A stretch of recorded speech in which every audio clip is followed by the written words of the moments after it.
The Truck, the Sentinel trilogy, by Bullock, a Starborn Studios production.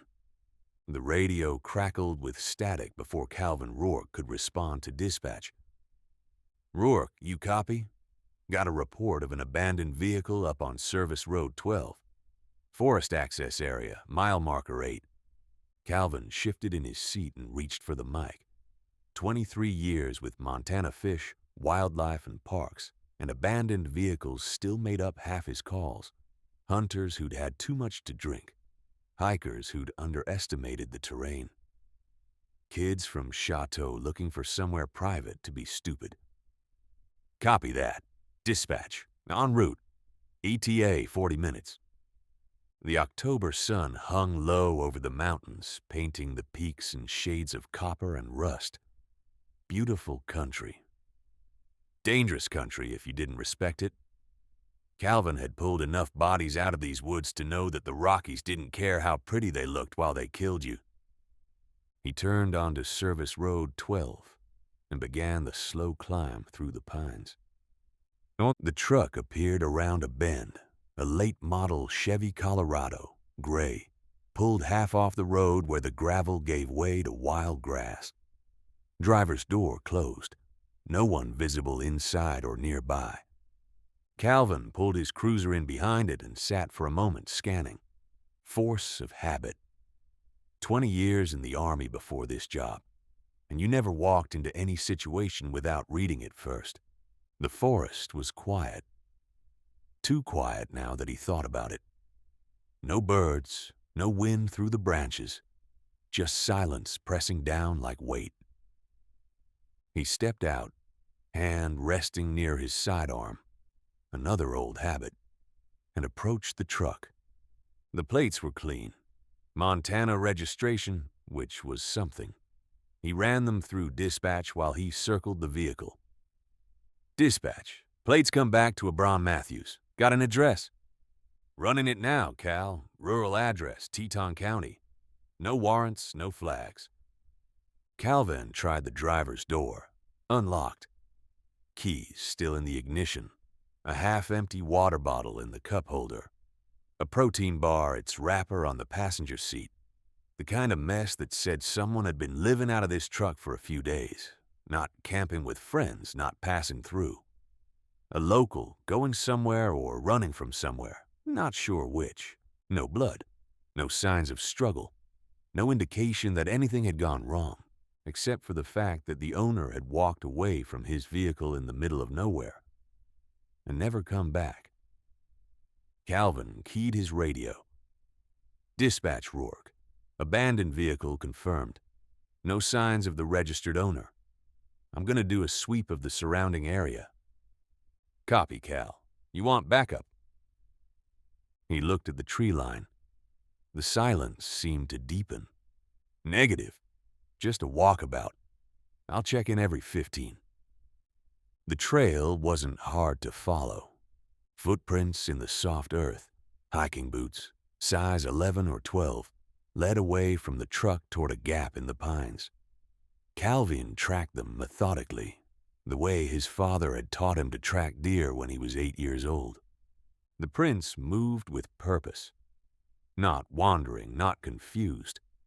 Not the prints of a man who was lost or hurt, or looking for help. Someone walking toward something with the particular deliberateness of a man who had already made up his mind. About 100 yards in, he noticed the vegetation. The undergrowth on either side of the trail looked wrong. Scorched almost, though there was no char. The leaves had turned a sickly gray-brown, curling inward like they'd been exposed to heat that had come and gone too fast to leave ash. But the trees themselves seemed fine. Whatever had happened, it had only touched the ground-level plants, which was not how any fire Calvin had ever seen worked. He crouched and touched one of the dead leaves. It crumbled to powder under his fingers. His radio crackled. Rourke, you still with us? Copy, dispatch. Found something strange. Vegetation damage along the trail. Proceeding with caution. He kept moving. The scorched brush formed a corridor, deliberate-looking almost, leading deeper into the forest. Calvin followed it with the patient attention of a man who had learned to let terrain tell him things, rather than telling the terrain what he expected to find. The corridor opened into a clearing. Calvin stopped. The clearing wasn't natural. It was perfectly circular, maybe 40 feet across, and the ground had been— he didn't have a word for it. Compressed. Flattened. The grass and brush had been pushed down into the soil so hard that the earth itself had formed a shallow depression, maybe 6 inches deep at the center. The kind of compression you'd expect from something very large, landing with very great precision. In the middle of the depression, the soil had changed color. Calvin approached slowly. The center of the clearing looked like dark glass, almost obsidian, with a faint sheen that caught the dying sunlight in ways that ordinary fused earth shouldn't. He knelt at the edge and extended his hand toward it. Warm. The ground was warm. Not hot, not burning. Warmer than the autumn air had any right to allow. Like touching a rock that had been sitting in summer sun, except the sun was setting and the temperature was already dropping toward 40. Calvin stood and backed away. The footprints he'd been following ended here. Not stopped, not turned around, ended. The last clear print pointed toward the center of the clearing, and then nothing. No continuation, no return trail, no sign that whoever had made those prints had ever walked back out. He circled the entire clearing, looking for any exit. There was none. The compressed earth extended to the tree line in a perfect circle, and beyond that the normal forest floor showed no disturbance whatsoever. Bron Matthews had walked into this clearing, and then Bron Matthews had simply ceased to exist. Calvin keyed his radio with a hand that wasn't quite steady. "Dispatch, Rourke. I need you to contact the Teton County Sheriff's Office. Tell them I've got an abandoned vehicle and an unusual ground condition at my location. Requesting the sheriff." A pause. "Unusual ground condition? Cal, what exactly are we looking at?" He stared at the glassy earth, at the footprints that ended in mid-stride, at the perfect circle of compressed soil that no natural event, no lightning strike, no sinkhole, no chemical spill, nothing in 23 years of rangering could have created. "I don't know," he said, "but it's not natural. And whatever happened to the owner of that truck? I don't think he's coming back on his own." Sheriff Arden Calloway arrived within the hour. She was a tall woman in her early 50s, iron gray hair pulled back in a practical braid, eyes that had logged enough hours watching people say things they didn't mean to stop being surprised by much of anything. 11 years as sheriff, before that, a decade in homicide in Billings. The kind of woman who walked into situations rather than around them.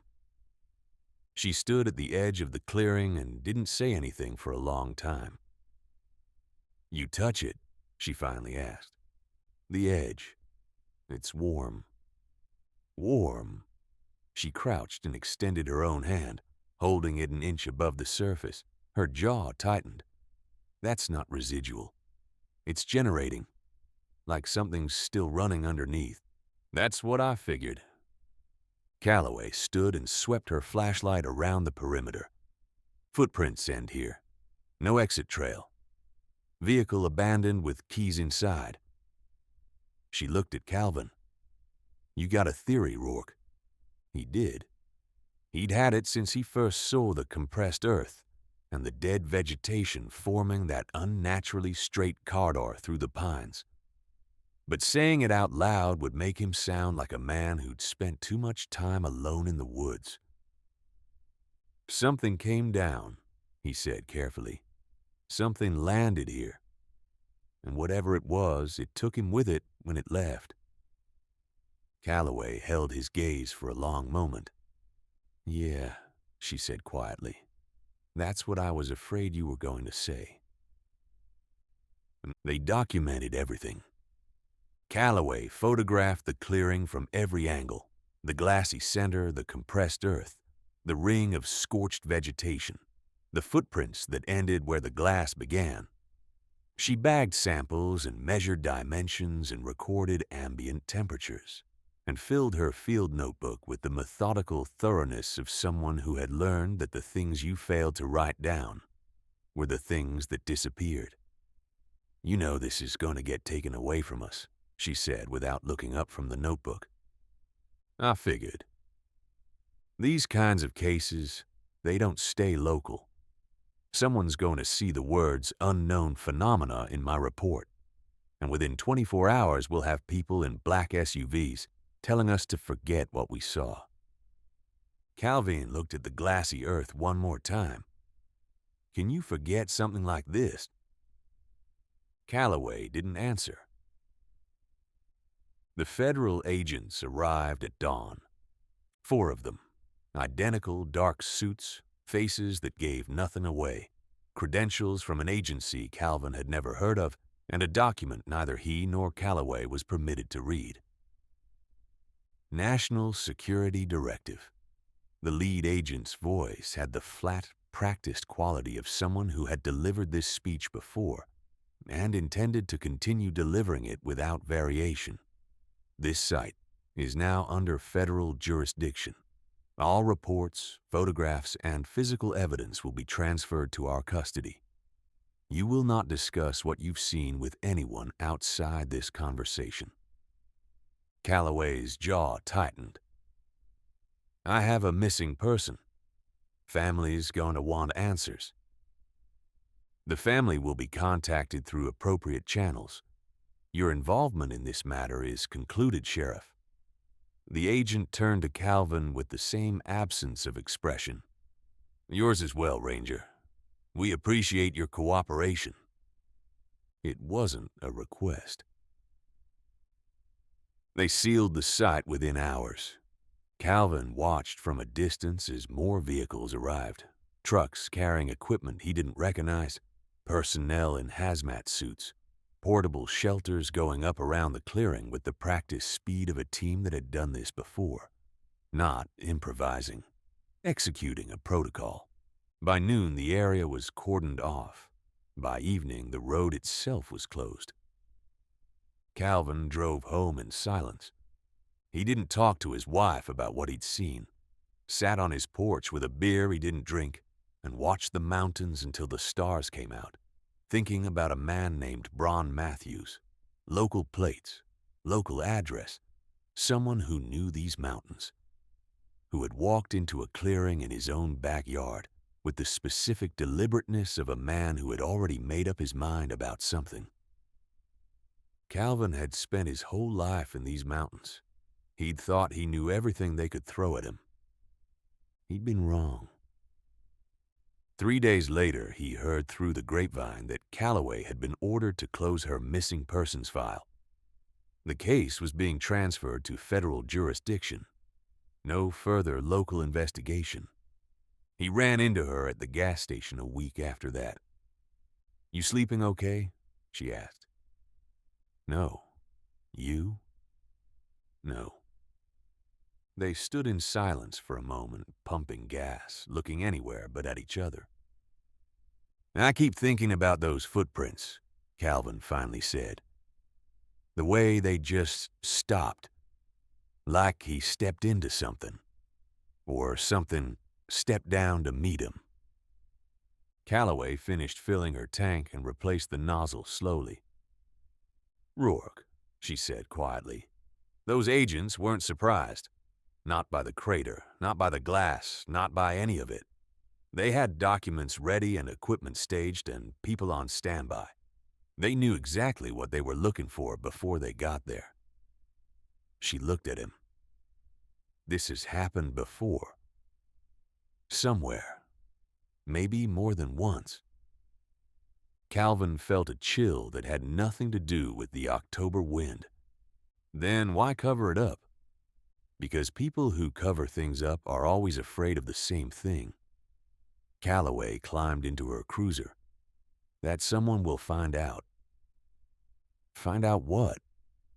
She looked at him through the open window. Her eyes were tired, the eyes of someone carrying a weight they'd been handed without being asked.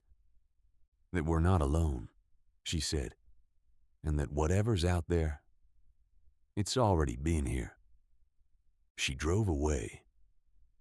Calvin stood in the parking lot and watched her taillights disappear and thought about a truck with keys in the ignition and footprints that ended in mid-stride and federal agents who had arrived inside of 12 hours with equipment staged and protocols ready like they'd been waiting for the call.